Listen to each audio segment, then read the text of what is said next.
A'udzu billahi minasyaitonir rajim. Bismillahirrahmanirrahim.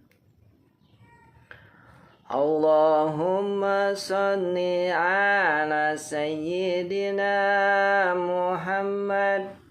Allahumma shalli ala sayyidina Muhammad.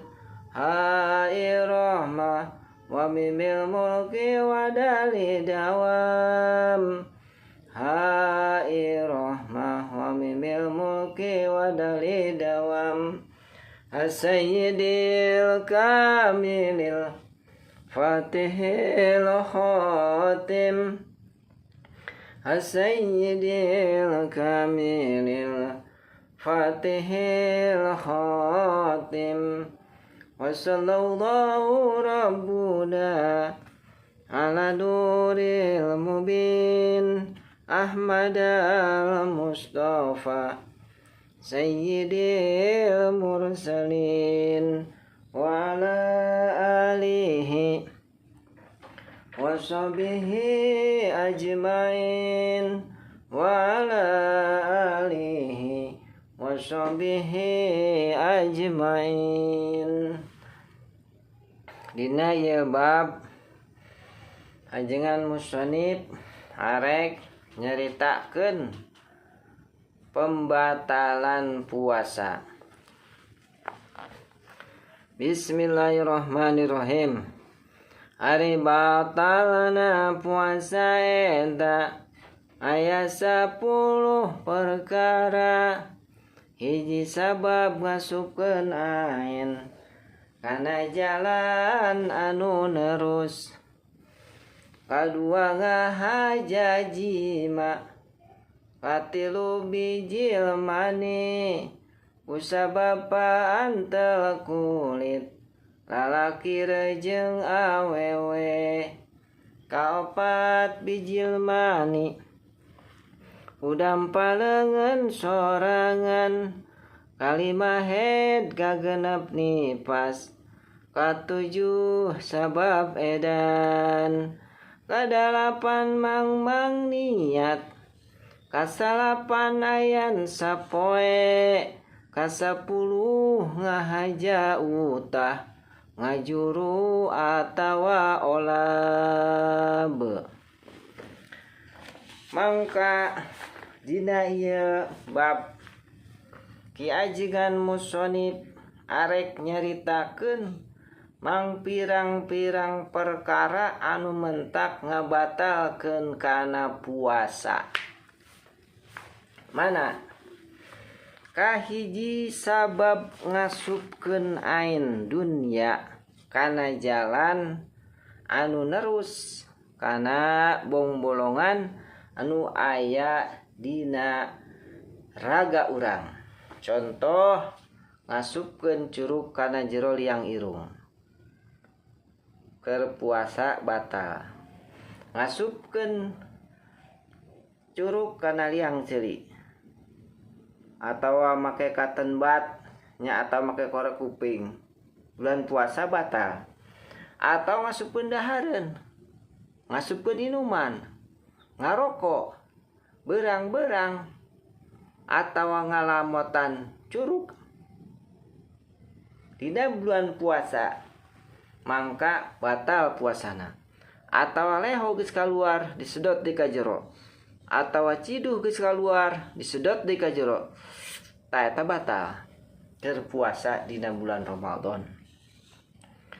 Atawa cai sisawudu ngecelak. Sisawudu ngecelak.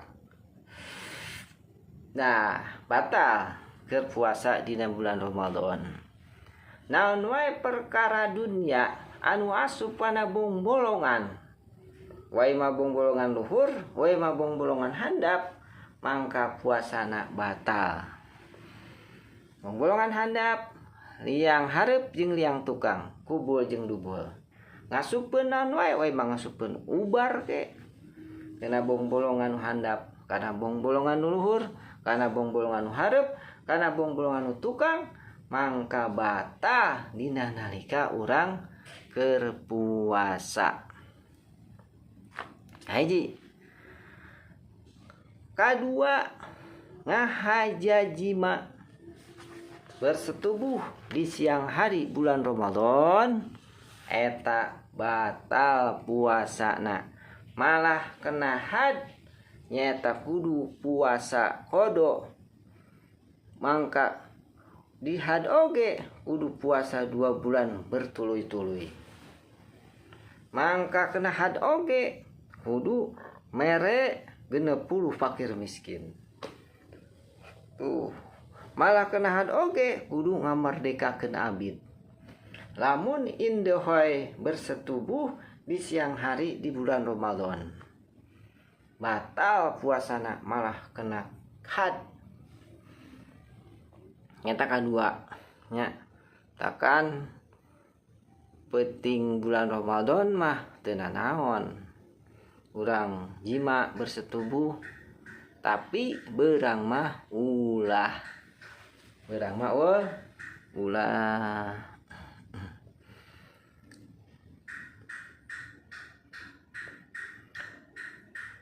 Kapohoan tah beda deui ai kapohoan mah.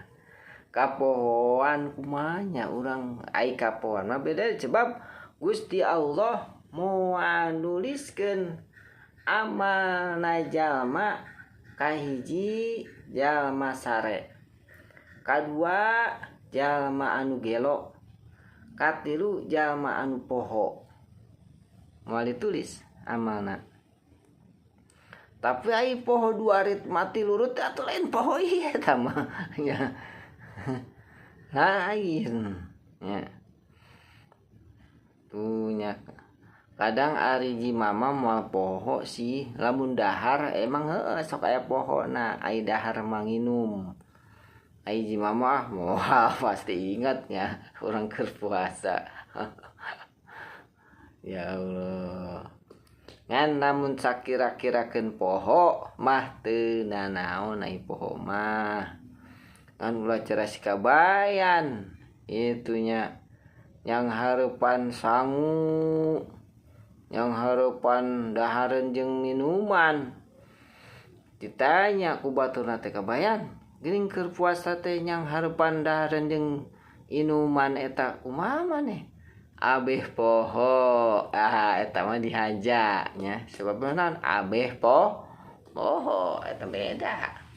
Abeh poho jeung poho mah. Nya. Atawa katilu bijil mani ku sabab pantel kulit talak jeung awewe. Teu jima mah.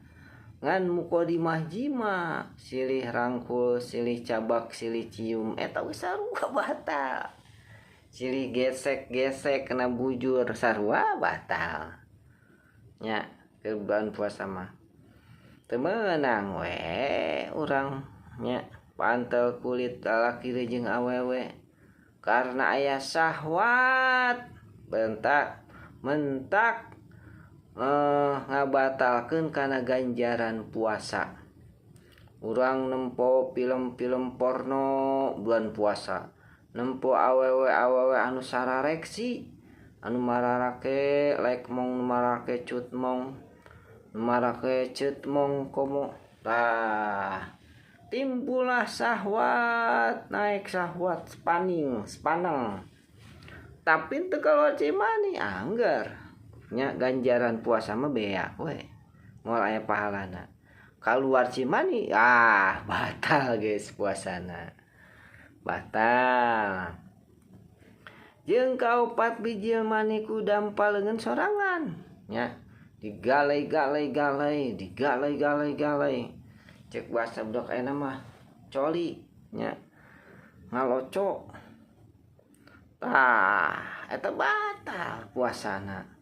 Sanajan teu bersetubuh tapi bijil mani ku dampaleungeun sorangan atau digasruk-gasruk kena kasur kena karpet, eta oge batal puasana. Ngaran bijil cai mani dihaja mah eta batal. Kumaha lamun ngimpi sare urang teh ngimpi indehoy sampai keluar cai mani tah eta mah ngimpi eta mah beda deui hari ngimpi emaknya